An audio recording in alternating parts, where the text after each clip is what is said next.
Right. has values. We're just going to look at a few companies in different sectors. Right. Look at their values. Okay, I'm going to start with company number 1, which I don't think I'm at liberty to say the company names because, you know, this is not an ad break. Right. So there's one company whose values are safety as the first value. Safety, excellence, responsibility, teamwork, integrity. Okay. This company is in the manufacturing space. All right. Okay, I will not be able to go into detail what do they manufacture and all that. Secondly, in the same kind of space, but in the mining space. Let's say mining space. The second company. Yeah. Okay. You can see their values are respect, safety, dignity, diversity, accountability, commitment, community service, and environmental respect. Okay. So you can see they have respect in 2. Environmental respect. Yeah. Okay. So there is dignity and respect, and so I think that's personal, and then there is one environmental. So they had to split it. All right. Okay. Then we go to company number 3. The values are collaboration as the first value. Okay. Collaboration, leadership, integrity, accountability, passion, diversity, quality. Okay, then there's another company. Their values are as follows: meticulous working. Okay. Passionate crafting. All right. Innovation. Right. Smart drinking. Smart drinking. Okay. So not drinking like on the streets, but smart drinking. Okay. It's a company value. Okay. It is on the internet. All right. Okay. Lastly, this one, it's a little bit of a combined industry. It's like not so clear where do they operate. And this one, their values, they say, since our incorporation, we have operated with unwavering commitment, all right, honesty and integrity. That is how we were raised. That is how we do business. Right. And that is how we live our lives individually. All right. So when you look at these 4 examples that I have quoted today, I would like to bring to your attention as an entrepreneur. Right. And say to you, corporates have communicated their values. So as a small business, you aspire to be a big corporate one day. Yes. So this is what corporate people are doing. They communicate their values upfront, and when they communicate their values upfront, they specifically tell you they want you as an individual who aspire to work in a corporate space to have these values as your conduct personally. Okay. Some companies... As your conduct, even personally? Personally. Okay. That's why I ended with this one, because I wanted them to get a clear picture of why do they communicate the values. Right. So they communicate their values because this is how they were raised.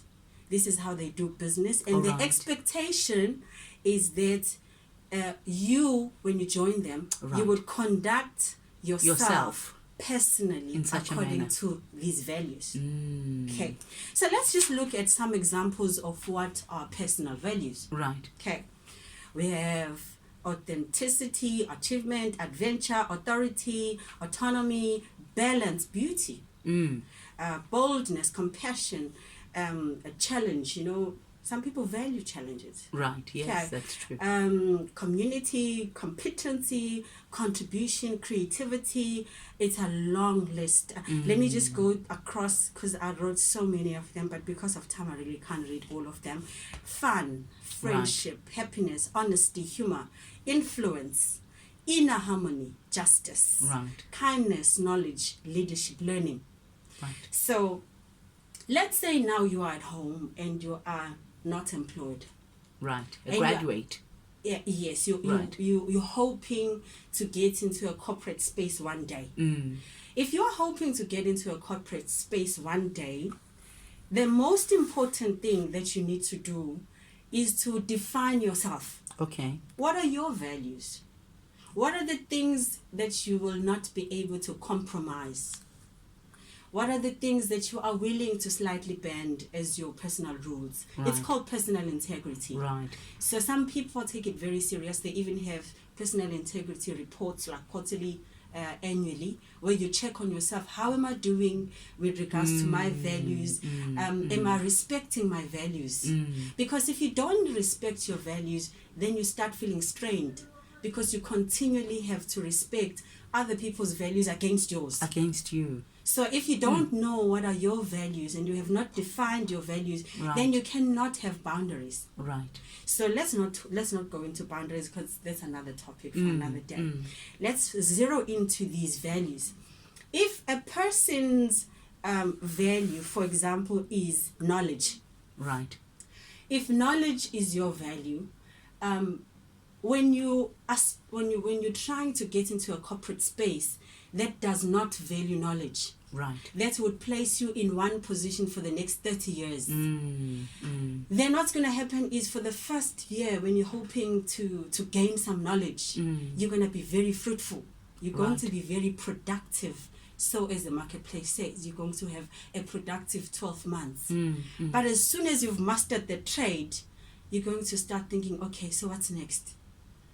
Then you find that what's next is that you press the button of that machine. And you press it again for the next 5 years. Then you start complaining.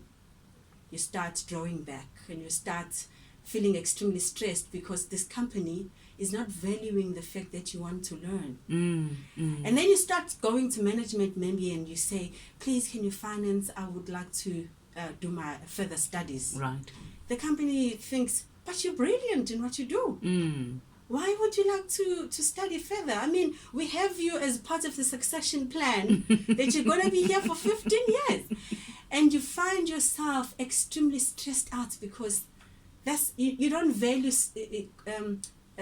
a sustainable or a consistent or a stable. And stability is not your value. Your value is knowledge. So even if you are in an unstable place, it really does not matter, as long as you are growing in knowledge.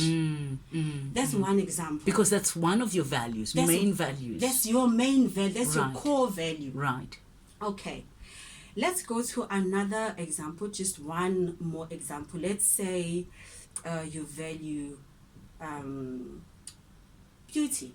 Right. I think it's nice to speak about beauty. Right. Seeing that a lot of business people, because we were doing a corporate example. Right. So let's do an entrepreneurship example, zeroing into those who are in the beauty space. Right. So let's say beauty is your value. Right. So because you value beauty so much, you just instinctively start a business on beauty.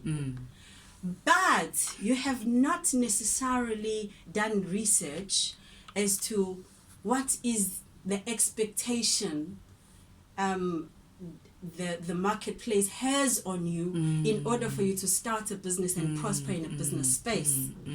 Then secondly, you think in your mind, because you value beauty, right, so you think you want to make people beautiful the way you want to be beautiful. Right. And you crash, because firstly the marketplace needs administration. Before you beautify somebody, you need to administer the business. You need to legally comply. Right. You need to be registered with the correct bodies. You need to have your SARS and everything sorted out. Right. So if you're not passionate about all that means maybe you should not really be a business lady. Maybe you should run operations of a person that can do administration for you. Right. Because your value, your core value, you wake up in the morning thinking, how can I beautify the next person? You're not thinking, how can I take the business to the next place? All right. How can I use what I have to take the business to the next dimension? Right. And at the same time, you don't have a thing that says, I must draw those who are valuing beauty like me to come on board and stand with me. All right. So then you find that you're not running a beauty parlor as a business, but rather individual. It becomes an individualistic something that does not grow. All right. Now, let's say I'm in that space, but truly, I also want to start my own business. Maybe my value is in beauty, but I want to start a business. And can you suggest someone like that if they say, for example, I will outsource, okay? I would outsource an admin company that can assist, that can come in. Is that possible? To say, all I know is how to beautify someone, but I need the admin, as you mentioned, I need to run the business as a business, a normal business. Is it possible that there will be success if I decide that, okay, I'm going the outsourcing way? I will outsource my admin team. I get in another company on board. I get in. So which means as much as when you look at it, it's, for example, Sthoks beauty parlor, but within there are other companies that have outsourced, which are giving me all the things that I need. Yeah. Can I just zero into the word outsourced services? So, for example, there was a company I did get exposed to. I'm not at liberty to say the name. Right. When you walk into the space of that company, you see Highway Radio as an example. Let's say the name of the company is Highway Radio. Right. When you get into that space, everything says Highway Radio. There are about 500 people in there.